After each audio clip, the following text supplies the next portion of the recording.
Hey everybody, welcome to Philo Dreams on NCBNTT. I'm Steve David, I'm your host. Today we turn our attention to the NLCL Community Cup. Community Cup. And joining me on the set today is the president or the Chairman. CEO, the chairman, and everything of the NLCL.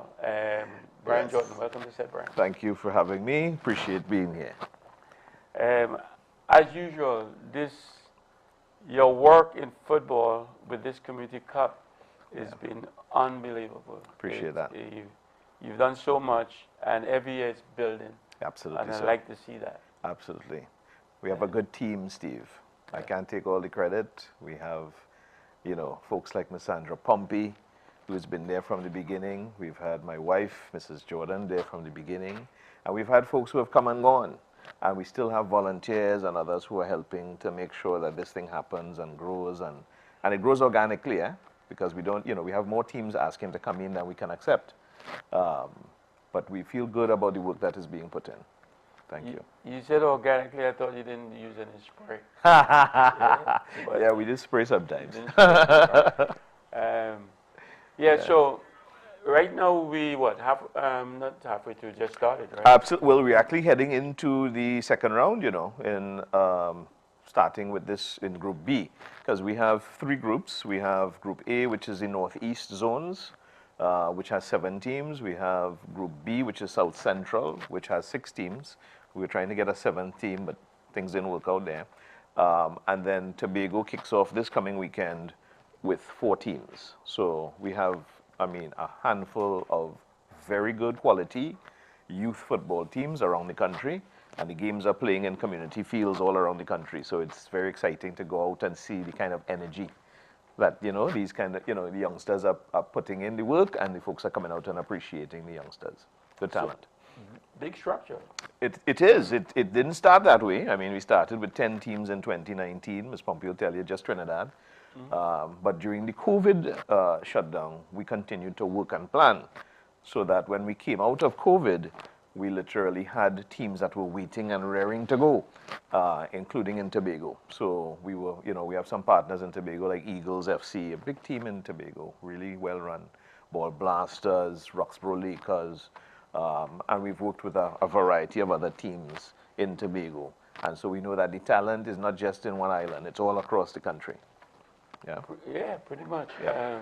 So let the people know how this runs, because you have 3 different groups. 3 different groups. And tell us how absolutely. So they play home and away. Each team has their home ground. And in some instances, we do take double headers into the national stadium because, we want, the players to understand, okay, sometimes the community fields are not the best quality. So we want the players to be able to play on better quality fields. So we take some of the double headers into some of the stadia. We also record those games that are in the stadia so that they have footage. Some of these kids harbor, interest in being, either professional, semi-professional, or going on to scholarship. So they need that footage, and so we invest in them at the stadia where, the infrastructure is there for recording the games and so on, and we put them on YouTube, and, our YouTube page, NLCL Community Cup, is very active, and is, our Instagram and everything is followed. And we grow every day. Every day we put out some footage and so on, and people are seeing the talent that is in the tournament.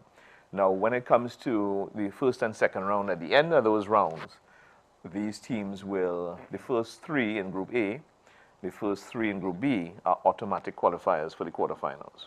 The top team in Tobago, automatic qualifier for the quarterfinals. There's a 4th place playoff between the 4th place team in Group A and Group B to become the last qualifier. And so those will be the 8 teams going forward into the quarterfinals.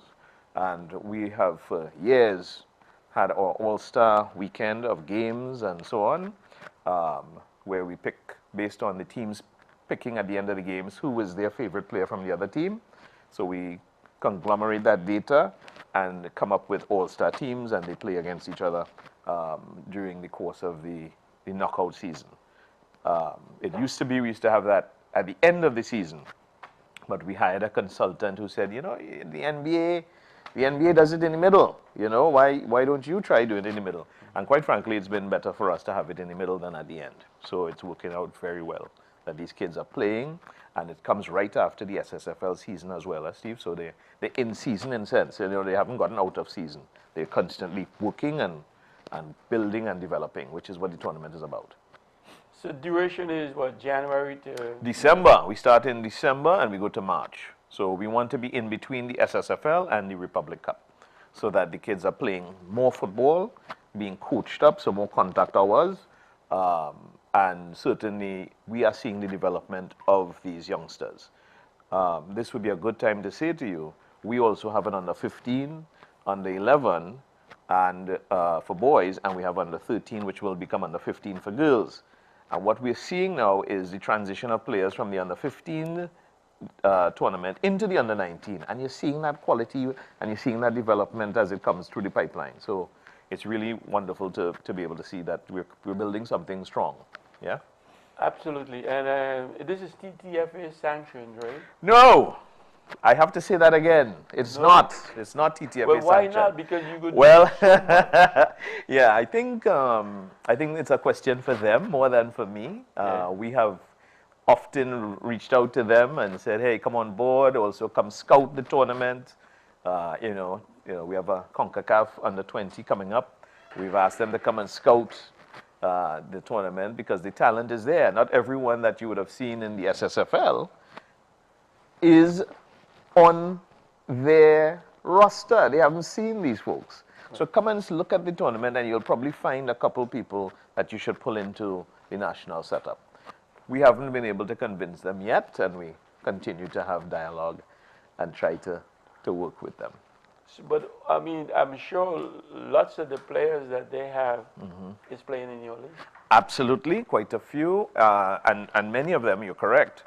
But at some juncture, when it comes to our national setup, if we are serious about getting the best of the best, we have to scout all of the tournaments in this little Trinidad and Tobago.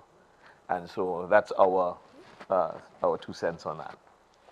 NLCL, and it has a good ring to your abbreviation? Well, yeah. Well, I mean, that's our company. Next Level Consulting Limited is our company, so we're the major sponsor. We have been sponsored also by the Ministry of Sport and Community Development, thankfully. Since coming out of COVID, they've been very helpful to us.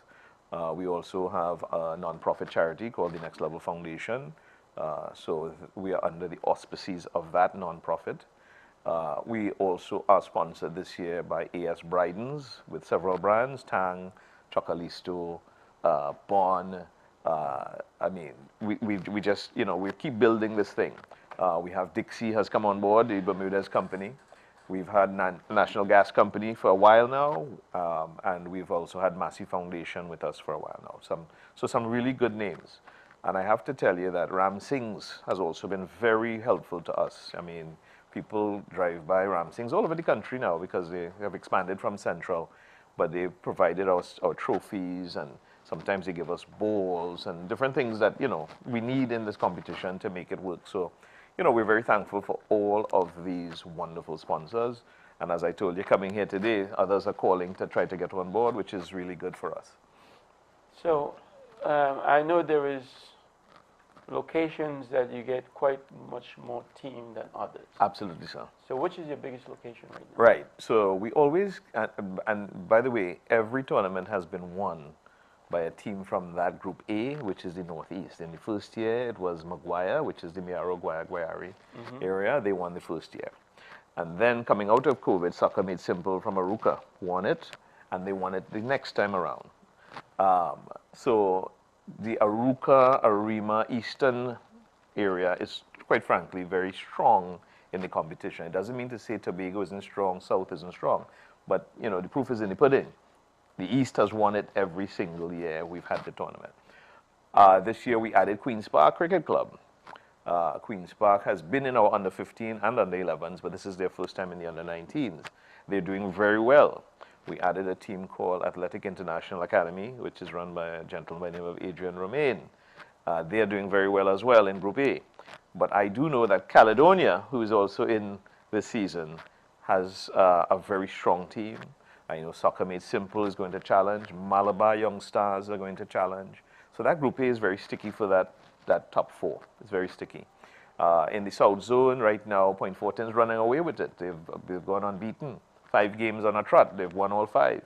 But I do know that they're going to be challenged on Thursday night this week when they play against Central Soccer World, which is essentially your old school, Benedict's, up in Balmain at their home ground.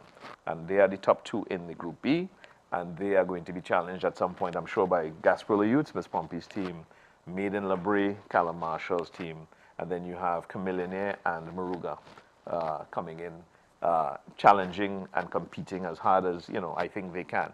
But certainly, I think that the Group A is going to have a very tough, down-to-the-wire choice for that top 4. Mm-hmm. I'm not so sure yet about Group B, but I could be proven wrong. Yeah?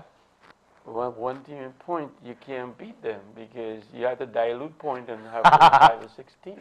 Right, yeah. So just so you know, we have had several inquiries about teams coming in from Point Fortin. And one of the things we try to do in any catchment area is ensure that wherever possible, the teams are working together, wherever possible. And it has essentially worked out pretty good in terms of the Point Fortin catchment area with Point Fortin Youth Football Academy, where you're seeing players from the different academies in Point Fortin going there to play, which is helping, obviously, in terms of the result. But as I tell all of the teams, Steve, it's not just about the result, winning on the field, it's about development. And so when you get to play all these games, you get to be coached over the course of this long season, 3 months. You can't help but see improvement in these youngsters. You just can't help it. One of the areas where I see we could probably use some more help is goalkeeping. So I have to talk to your friend, Jefferson George, friend of the show, about that. But I know that a lot of these goalkeepers could use some additional training, and I think it's one of the areas that many of the academies will agree they need to bring in specialized goalkeeping training. But it is where it is. You know, academies is the bread and butter of the nation's football. Absolutely. And what you have is providing them with the opportunity to play against each other. Absolutely. Which is so great. Yes. And so you almost like a bigger academy in a minor league sense. Yeah. We literally are organizing the academies so that they don't have to do that work. Right. Because it takes work, as you know, to run a tournament. I mean, it's not something you just wake up one day and say, boy, I'm going to do this, and it's going to happen successfully. It takes planning, and it takes people willing to sacrifice and execute. And so we've been very lucky where that is concerned. We work well with the match officials. I must tell you that, that's a group of people, they come in for a lot of criticism. Sometimes it's, it's really, accurate criticism. Mm-hmm. But constructively, our match officials, we are very appreciative of the work they put in. And, we see where, and I think they agree that, they are seeing where this is also a developmental opportunity for them. So this is great in terms of the ecosystem. You're seeing development of players, coaches, management, and match officials all along the food chain. So, it's good where we're at. I wonder, and I don't know why, but this should be, sanctioned by our TTFA. Yeah. And have you gone to them, or they should be coming to you and saying, let's So truth be told, and I could go back to the beginning, because David John Williams, God rest his soul, was the original president of the TTFA when we came to them with this idea. Mm-hmm. He and Kamara David, general secretary, and they endorsed it from the beginning. They were then voted out, and we went back in, literally, to do the same presentation for Mr. Lucloy and Ms. Warwick and others, and they also endorsed us and gave us sanctioning. Coming out of them being replaced by FIFA and so on has been the Normalization Committee, and quite frankly, the relationship has not been the same. However, we're always speaking to them about collaborating. We always speak to them about how do we work better together. and we have high hopes that at some point that will happen. Right. So we just hope for the best. But Yeah. but the way you guys going and building, Yeah. and the support you're getting, Yeah. and the quality of football, Absolutely. there's no reason why Absolutely. It should work. cannot be at all. It should work. I have a belief, you know, I could get in trouble, but I'll say it. Sometimes we let egos get in the way of progress. We have zero ego at the NLCL. I could say that without any contradiction. We're willing to work with anyone when it comes to advancement of the youngsters and the football, right? That's what at the core here is how do we get these youngsters into a better place, and how do we get football into a better place. But, you know, I can only speak on behalf of the NLCL when it comes to, you know, that part of it, and I hope, you know, I'm wrong when I say that I think egos sometimes get the better of our decision-making process. I have a solution for you. Go ahead. Suggestion solution. Go for it. NLCL has some good people behind them. Absolutely. Soon, the normalization committee has to move. Right. You know where I'm going with this, right? Yes. Okay. Yeah. So why the NLCL do not or does not make that push? Right. To So, football in Trinidad and Tobago. because as I stated, firstly, we're humble people without egos. We would have, and you know, I would have run for the South Zone presidency and I was unsuccessful. That takes a lot out of you. That whole effort to run a campaign and try to get folks to understand that, you know, working together we can get further than if somebody comes with a bag of money. Our folks today tend to gravitate to the bag of money.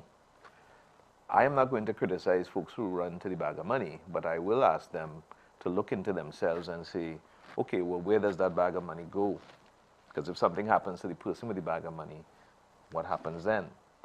We have to look deeper into ourselves. We have to find a way to understand that sometimes, you know, in the old system, you remember, I'm not sure if you remember, you might be old enough to remember the GAIAP. Young enough. Remember? Yeah. You may be young enough to remember GAIAP, where we came together as families, communities, and helped to build houses. And it worked well for us. And I'm saying that football is in that status where the money is not there and where folks have to put in the energies to really build together from the ground. And that's what we've done. We've done this in the NLCL, and we were trying to do the same in the South Zone. In fact, during my meetings with my sponsors now, I would often say to them, you know, I'm running in the South Zone. And they say, well, whenever you get there, let us know, and then we could try to work with you there as well. But, you know, I would like to see more girls football in South Zone. I'd like to see more youth football organized, running in South Zone. But again, I don't know what their plans are. I hope to see something coming out. Let's take a break because we need to, because I want us to come back right where you left off. Absolutely. Viewers will be right back after the short break.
Trinbago Heritage, every Wednesday at 8 p.m. on NCBNTT Television Network.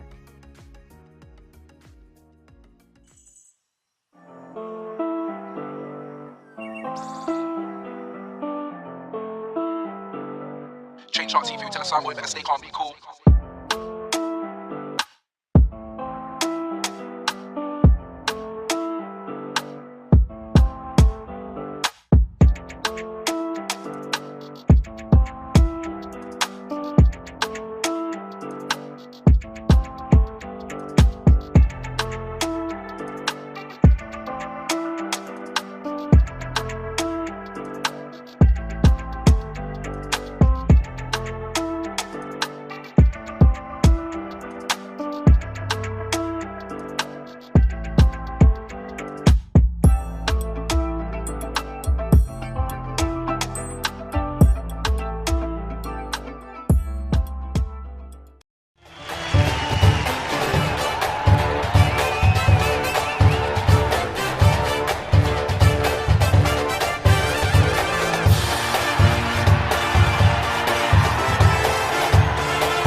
welcome back, viewers.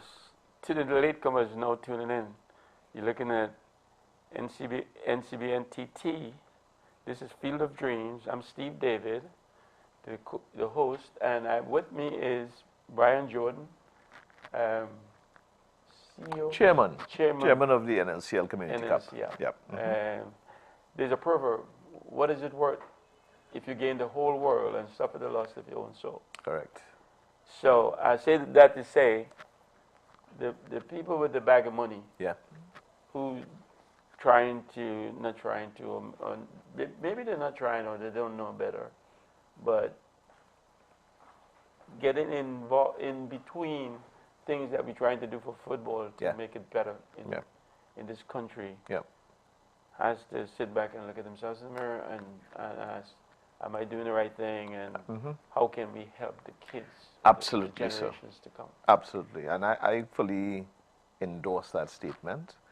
In 2019, when we started this tournament, I made a promise, and I hate to sound like a preacher, but I made a promise to God that I would do everything in my power to help young footballers in this country. And financially, we would have, after the end of this coming season, we're already into high six figures in investment. To the point where I always tell my wife, I say, you know, I normally would change cars every other year. Can't do that. I couldn't do that anymore because I wanted to sacrifice for the benefit of the youngsters. And keep in mind, the company was completely shut down during COVID. So when the minister reached out after COVID and said, it sounds like you're ready to go, let's hear we can help you, that was a message, I believe, from God saying, let's go with this. Because clearly, coming out of COVID, there was some discussion about, should we shut down? Because, you know, the resources were not as, you know, readily available. So I thank God, I thank my wife, I thank the minister. She takes a lot of criticism, but she has been there for this tournament, and I want to give her credit. And I definitely thank all the sponsors and folks who believed in us. As we continue to grow this, we expect to work with anyone that wants to work in a cohesive and collaborative way. Ms. Pompey, I can't say enough about her. Her work ethic, her love of children, her love of the sport, you know, and, you know, obviously my wife is there mainly because she loves me and she's a good money manager. Right. I have to say that, you know, you need all these things to have this thing run the way it's run. So in terms of where we go with football nationwide, yes, we need to have an umbrella organization, the TTFA, run by folks who understand that every single person willing to invest of their monies and time is valuable to the effort of football in the country. In fact, I read somewhere, thanks to Mr. Downer, president of the TTFRA, that the Jamaican constitution includes minor leagues as an organization. That is something that we should look at. We cannot, in this little island, not bring all parties who are interested in the sport together. So hopefully we get to that point, but certainly we're not there today. We're not there today. I'm hopeful. True, and you know, I don't know how you could endure so much. I don't know if it's pain, but so much, much kicking against you. Yes. Me with my arrogant self, I ain't even looking at them. I'm done with them. Well, my father's very similar to you. You know, that's your friend. Yeah. He often tells me, boy, just give it up. Yeah. Just give it up. And I said, if I find somebody to take it over, I'll give it up. Right. That's what I tell him all the time. Well, yeah, not give it up, but I mean, you're still trying to work with sponsors and all that. Absolutely, absolutely. That we're making so much headway with sponsors because, again, we run our own business and so on. So when you sit in front of sponsors who are speaking the same language, it just so happens I'm a coach, as you know. I used to coach at Benedict's and Prayers, and certainly I was in the civic center system for a while, managing and so on. So, you know, I am in touch with the grassroots of this thing. And I think when the management body, the TTFA, gets more in touch with the grassroots of football, we'll see some drastic changes. I think there's a big gap in terms of what's happening up here and what's going on down here. And that has to change. I have to learn something from you guys, to take a page out of your book, because we do Field of Dreams run on a 14 tournament. Very nice tournament. I've heard good things. Yeah. It starts end of the month. Yep. And so, but with all the stuff that you guys are doing, we're not even close to that. Well, it took time, eh? Right. It took time, and it took an organization being built along the way. You know, it took me a long time to just say no to no. I can't be the be-all and end-all. And so we have, like I say, vibrant persons who I'm delegating now, able to do things and bring ideas up to. It can't be that everything's top-down. Some things have to come from the bottom up. Right. And so we get a lot of that from our folks out in the field. I mean, we have folks who are essentially staffing the games for us, being our eyes and ears at every tournament game. They're the ones that fund in terms of being able to send funds to ensure the referees are paid and so on. So, you know, we have an organization of trustworthy people and who are very much about the youngsters. Because we always say this, that if it is that you're not about the youngsters, you wouldn't be able to do this properly. Because it has to start from here, in the heart.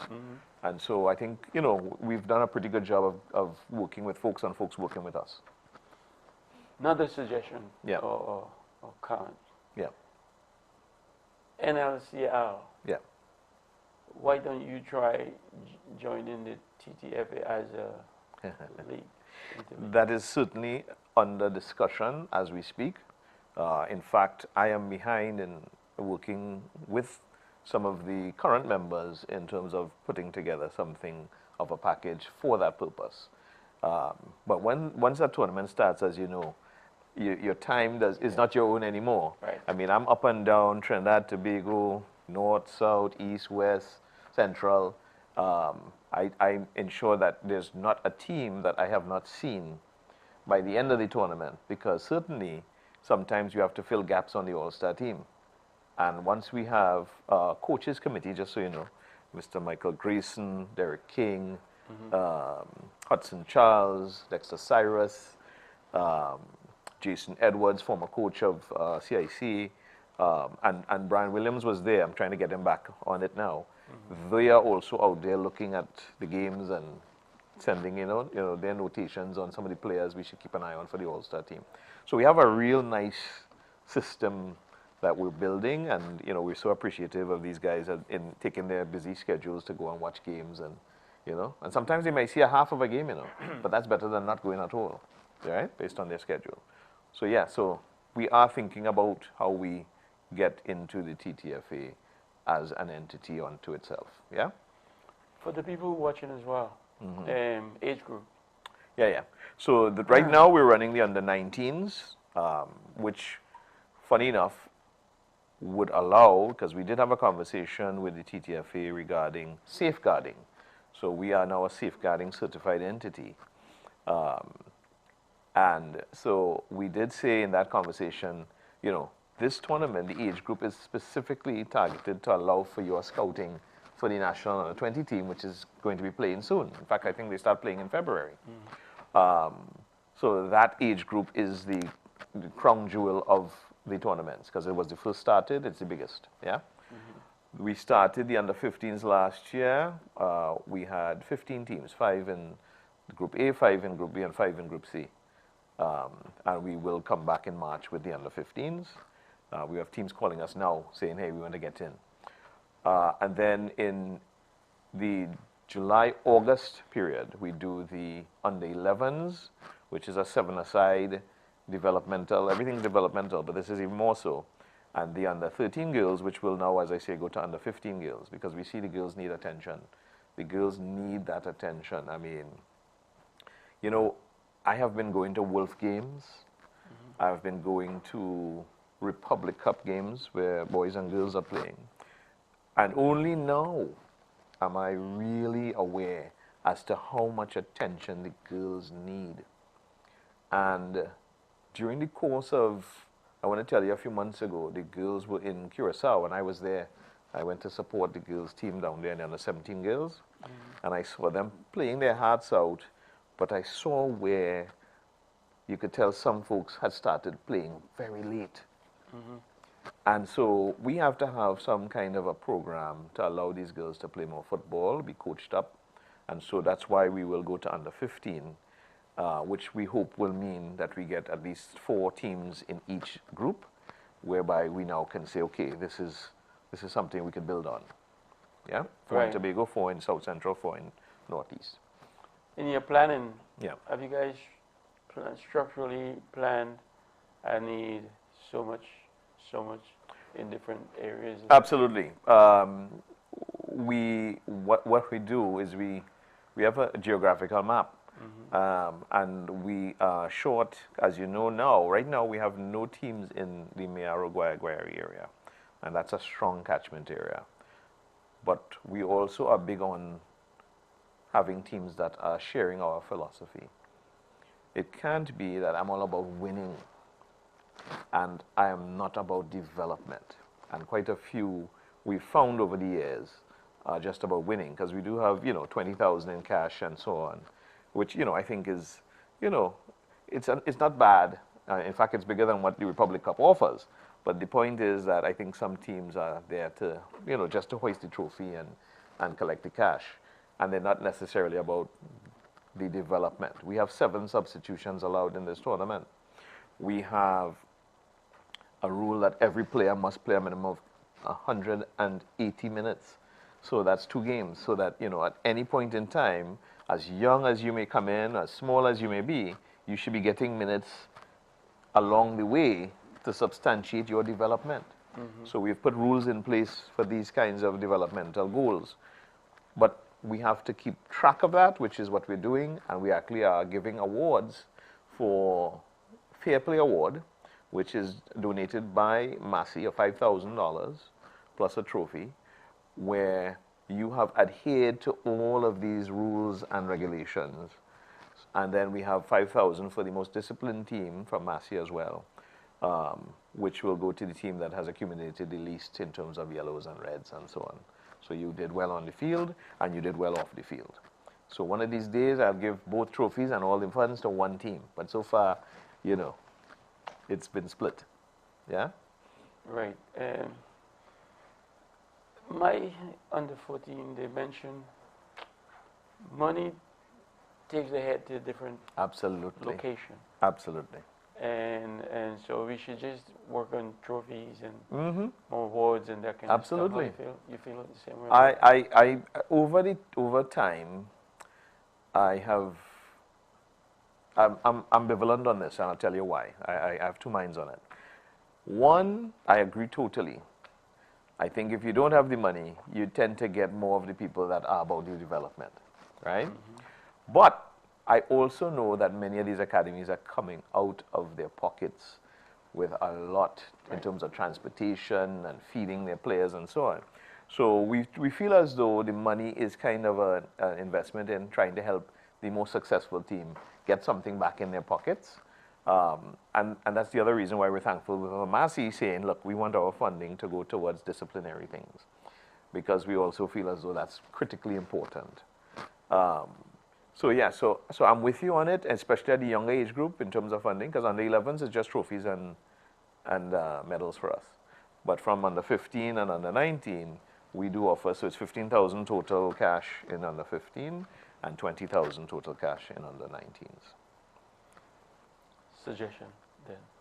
Why don't we say 10 teams, you give each group $2,000? Yeah, and I've seen that done before. And it's a good point that's worth thinking about. Absolutely so. Absolutely worth thinking about. Or the deduction on your registration fees, right? I mean, because we do have a registration fee in our tournament. So it's something that we could think about how we balance that. Right. Absolutely. All right. I know you run for SFA presidency. Yeah. Are you going to do that again, or are you interested in doing that again? I would have to get the permission of this lady I'm married to, who's my boss lady. Right, the boss. But I told the team of folks who I ran with that this was my one time running for the SFA presidency.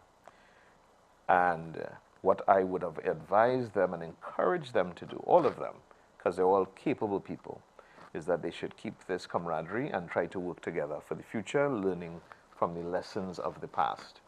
And I would be there to support them. Now, I look young, I mean, I take some credit for some good genes. Good genes. But, you know, I'm a grandparent. And so as a grandparent, sometimes we have to look at, you know, what's reasonable in terms of your time and space and energies. And I feel at this point, after putting out that energy at the South Zone, that my energy should be trying to support somebody strong for the TTFA presidency. And so I have to say that, and I'm making an announcement on your show, that the NLCL is going to support whoever is the best candidate in our view for youth development and for progressive footballing policies. So, so you have something you could put out there. We are going to find someone and work with them and support them. Whether we're on the slate or not, we don't know. I'm not saying we would and should be on the slate, but I'm saying we need to support somebody strong and get somebody that is about the football. Yeah? So be mindful. For once you sound like your father there, because I was trying to bring him back into football in point, and he doesn't want it. He doesn't want his son in football. Why? But great minds, people who have the football in mind, we need in football. Absolutely so. I agree. I would never not try to help where I know that ideas are missing. And we have, I mean, I need ideas, other folks need ideas. We have to know that no man is an island in this thing. We all can help each other. Yeah? So you haven't shut the gate on ever running for TTFA? No. SFA, more or less, it is shut. Shut in SFA? More or less for SFA, yes. Why? Yeah. Why did you see how... is it because of the last season or the season before? Well, I can tell you that... let me be very honest. There were people who I grew up with at the SFA AGM. And to know that they, in a sense, could be bought was disappointing. And I would rather know that someone I don't know is being bought than know that someone I know is being bought. And I'm being very honest on your show. Yeah? Just make sure they don't buy you, but... it's unfortunate, but I can't be bought. Yeah. All right, let's take a break again. And when we come back, I want to open up a little bit to football in the country and what's going on and how you feel about it. Absolutely. Viewers, will be right back after the short break.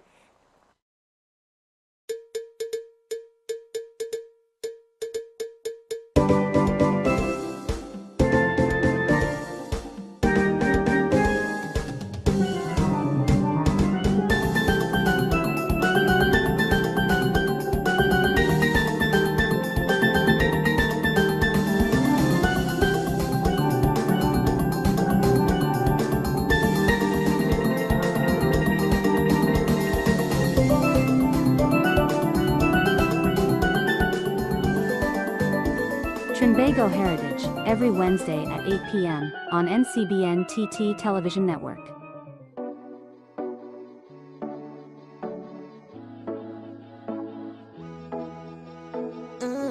Hi, I am Nigel. Quote Me Today is your daily motivational segment to start your day right. Join me Monday to Friday, 9 a.m. right here on NCBN. Remember, wake up with a smile. Today is your day. That's why when we festin', we the sped card when we jammin', we the jam down when we drinkin', man is strong rum, eh? Pop a bottle right now when we festin', we the sped card when we jammin', we the jam down when we drinkin', man is strong rum, eh? Pop a bottle.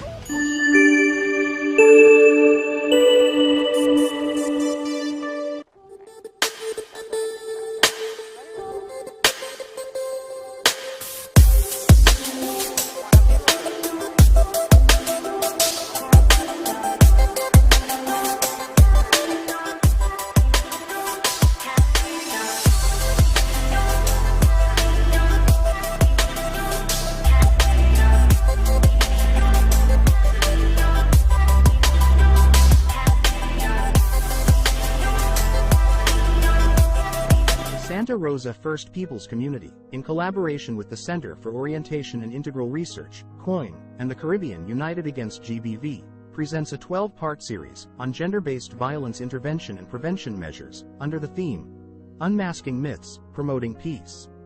Tune in to NCBNTT television on Wednesday evenings at 7:50 p.m. You don't want to miss this.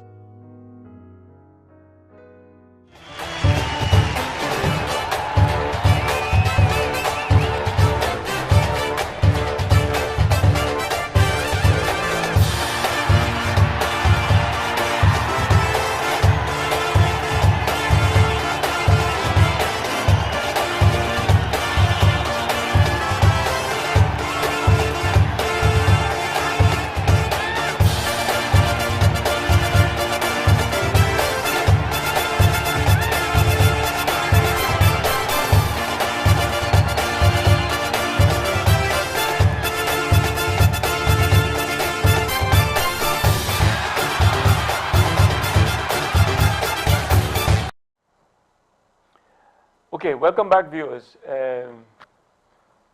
Brian. Yeah. You know, there is so much to come in football, and so much happening. Yeah. And let's take a journey through our whole football system and everything else. And I'd like to hear your comments because, of course, you take after the old man. He's very smart, man. Yeah. So let's hear what you think about how things are running and things that we should. Yeah. So first of all, we have to say thank God we have some investment in football from the government and from FIFA. So let's give credit where credit is due. We have our Tier 1 league running, we have our Tier 2 league running. Fair enough. My question is, at what point do we put measurables in terms of attendance at the games so folks understand, well, you know, what is being earned? Because we can't depend on handouts forever. So we have to start now tracking the things that we are going to somehow eventually have to depend on. So I'd like to be able to see, okay, what's the attendance at games? So that, you know, we know, okay, marketing has to be, you know, money has to be spent here, and this is how we track to how it's going to improve. How are we looking at in terms of merchandising? Because clearly, in the world of professional football, you have revenue streams, television rights, attendance, merchandising, so selling of jerseys and other paraphernalia. Where are we going where that is concerned with each team? How are the teams faring? We need to understand these things. Thirdly, it's not going to be popular, but I believe that we have to evolve into a semi-pro league. We don't have the quality or the wherewithal to have a pro league in Trinidad and Tobago.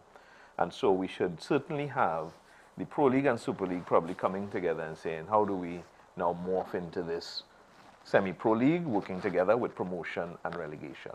Right. Because once you start having promotion and relegation, then you tend to have a little bit more focus on quality. Yeah. Because nobody wants to get relegated and everybody wants to get promoted, right? So somehow we have to find a way to get those things going. Now I know that the plan is after 3 years to have promotion and relegation, but I've seen plans like this before and they've never come to fruition. So we need to start looking at these things and understanding that, you know, yeah, we're getting these handouts now, but this isn't going to last. The gravy train, all gravy trains come to an end, you know, Steve. All right, so we had to be very, you know, progressive about that. Yeah, like I said to you that, you know, we're thankful for the handouts now, but the powers that be have to start planning for when the handouts end. Yeah. Do you think like you said, the players is not to the full professional level? Some might be. Yeah. Yeah. But everybody thinks they're worth Messi's salary. Right. Yeah. We know, having been in the civic system, having coached in the SSFL for years, we know that we live in a bubble. We have an inflated view of self, not understanding when we look at what's happening in England and the Premiership, at the La Liga and other places, the kind of work that these players put in. I mean, that's their livelihoods. They get up in the morning, they're in the gym, they're having lunch, breakfast, whatever together. They work again together in terms of training sessions, and it happens every day for 2 to 3 hours, sometimes twice a day. And so when we hear folks saying, you know, yeah, I'm worth X amount of money, it's in a bubble, that Trinidad and Tobago bubble. Probably what we have to do is a better job of educating these youngsters as well. And just so you know, one of the things we're trying to put together now is a scouting combine for this season. We're hopeful to do it. And in that scouting combine, we want to have workshops where these kids are going to be educated about what it takes, not only to be a professional, but also what it takes to be a student overseas. Because there are folks who have told me, you know, when I was coaching in school, that they want a scholarship. However, they don't study. So what's your backup plan if something happens? Right. So we need to start to have real conversations and educate these youngsters on what is really going on in the real world. And you know what? When you start having those conversations, chances are quite a few of them will pick up and start to try to emulate it. Some will say, hey, you know what, I'm doing what I'm doing. That's not a problem. But the ones that are interested, we have to take that and say, hey, let's try and push you on. Yeah? And eventually, I think that's one of the things our foundation is looking to do. The Next Level Foundation is looking to eventually say, hey, once we have the funding, let's see how we can help you. If it's a ticket to go overseas for a trial or whatever, we eventually want to get there. I almost feel like it'd be nice if I don't really mean it, but I feel like it, if the government pull out and say no money. Yeah. And you guys play football like you used to play. Well, just so you know, I think it would serve us well to have less money in football. And let me tell you why. It's an unpopular statement. I know everybody wants more money, but I think we have to find a way to figure out, okay, can I work in terms of a regular job, which is the way it used to be, and then play football? People say that's going backward. Yeah, it is going backward, but it is because we are in an unsustainable path right now. If it is that we get no money from the government and no money from FIFA, what do? Do we stop playing football? I doubt it. We will continue to play football. And we will have to find a way to get creative in terms of how we train and how we schedule the games. I think we have to start looking at all these things. Don't get me wrong. I would pray that we get our act together, we get funding from sources that are not government related, but I don't see that happening anytime soon. So we have to be prepared. We have to be prepared. Yeah? Yeah, even so, the teams, well, you can see from the past, when whoever has had the sponsor, when Central FC has a sponsor, this one has a sponsor, they had all the money, they take all the players. Yeah. Go to one team. They win, and then the whole league suffers. That's right. That's right. So they have to understand every team has to level up. So my view is, if I had a magic wand and I was in charge of football, I would have a centralized sponsorship model where all of the sponsorship would come through the organization and would be divvied up to each team equally. Second division, another set of funds equally, thereby equalizing the playing field. Now, like I say, it's always going to be unpopular when you try to go against the grain. But you know, I've learned a long time ago to be yourself is to sometimes be unpopular. We have to train up a whole team of administrators in every team. Every team should have a staff of people in terms of administration that are going to handle things like marketing and approaching sponsors. And if it is that sponsors are above a certain threshold, they should be able to say, okay, you know what, you need to go up to the administration of the league because the league is going to manage over a certain portfolio of monies. The other thing that we're seeing, and I've noted in the tiers, tier 1 and tier 2, we really don't have a defined scouting department in teams. And, you know, a professional league, you have to have scouts, right? If it is we're not there, we need to pay it back and say, look, these things we can't afford to do. Let us be semi-pro and let us all now be able to scout equally wherever on our own terms. Whether we call someone and say, hey, you have any players for me, whatever, which is what's going on now. Yeah? So we have to kind of identify what is a true professional league, what it has, what it entails, what is a true professional player, what is involved there, and say, okay, are we here? If we're not, then we have to peg it back. Okay. I don't have the I do have the feeling that we can sustain in this Premier League. I agree. And what do you think needs to happen for us to sustain if you think we... Well, I've actually advocated for a stakeholder meeting since I've been back in the country, because as you know, I used to live in the States.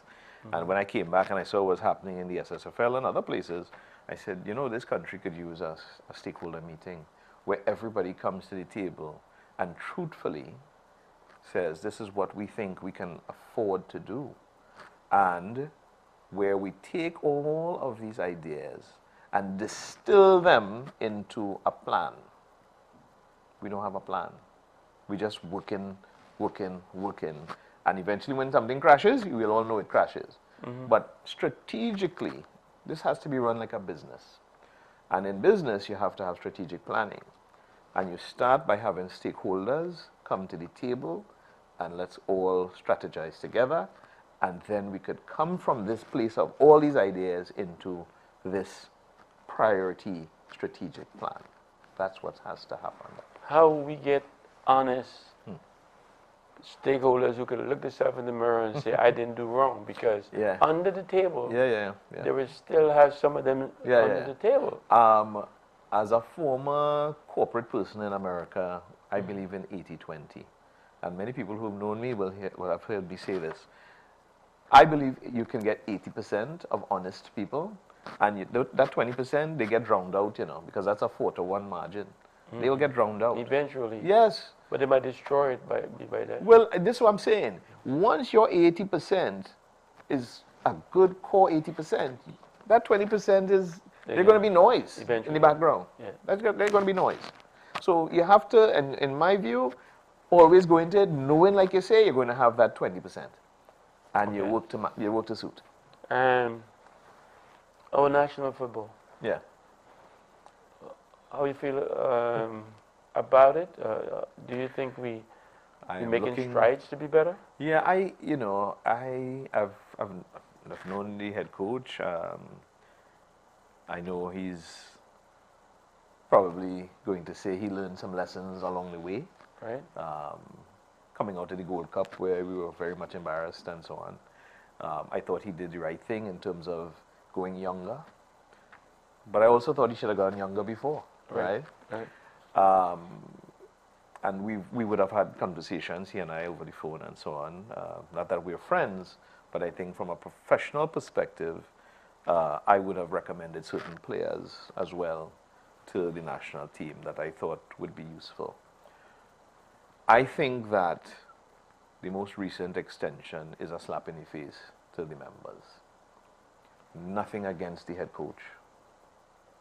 But to get a 2-year extension when an election is supposed to be coming is a slap in the face to members who are essentially going to be hamstrung by this contract.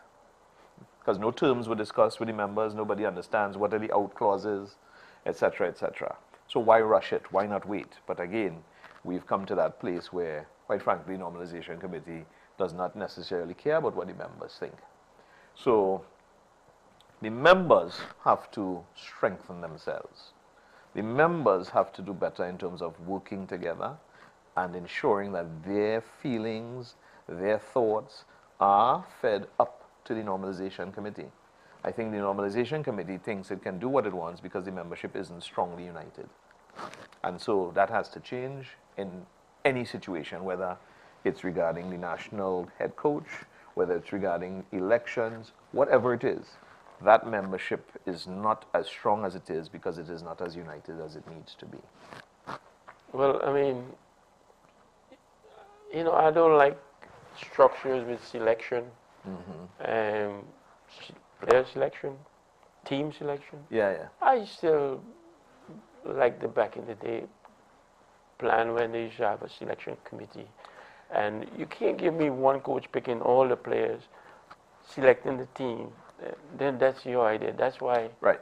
And we know that, and this is why I'm talking about the membership. Because the membership could be saying to the normalization committee, where's our technical committee? It's in the constitution of the TTFA. Right. That the technical committee works with the head coach to do these things. Right. We have fallen down on the job as members. Yeah? We should have been forthright and said, look, because you're the normalization committee doesn't give you the right to disband all of these constitutional setups. It should never have been. But again, this is now going into what, year 4? I mean, they were supposed to be there for 2 years, and I mean, look, this is where we are. Well, and that's how I want Civic Center to be run. With a technical committee, with, you know, the real structure that the Constitution calls for. Absolutely so. And people can hate me, but this is how we're going to drive this thing. If you want growth, progressive growth, you have to set up with a stable base. Right. And you can't have a stable base when you're not talking to your members and not including members in decision making. It could never work. And politics worse. Don't do politics in football. You know, well, that's why I keep telling people I lose because I'm not a politician. Right. I talk the truth. So yeah. All right. We got a couple of minutes more left. Anything that absolutely. I would love to invite you and others who are watching to come out to the NLCL games. We're talking about coming into Mahika Oval soon. We're talking about going into Larry Gomes, Manny Ramjan, etc. But you know, you should come out and see these young players. They are very talented. Not to mention, they're putting in the work during the festive season, Christmas and Carnival. When I first started, and Ms. Pompey and I first started, there was the discussion, you're wasting your money, you're wasting your time. These players don't want to train during Christmas and Carnival. Right. I said, well, I know better because I'm in touch with these kids. And sure enough, we've grown.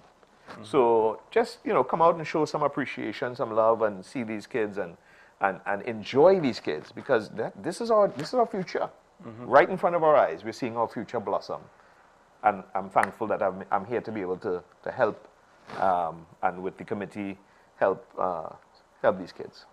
Yeah? Well, I definitely would come out. I definitely want to. So I'll make an effort, a big effort to be there and show my face. Absolutely. I think you're doing a hell of a job, and appreciate it. Good team. Keep pressing on. Thank you very much. And forget who don't like. Hey. Drop out the game, right? But yeah. Thank you. Keep going. Appreciate you. And so thank you for being here. Thanks for having me. Viewers, thank you for tuning in every Tuesday night at 8 o'clock. NCBN, thanks for the opportunity. We do have a Facebook page. You can check us out. We do have an email address, philandrontt@gmail.com, where you can drop us a line. This show has ended. Go in peace. I'm Steve David. Good night.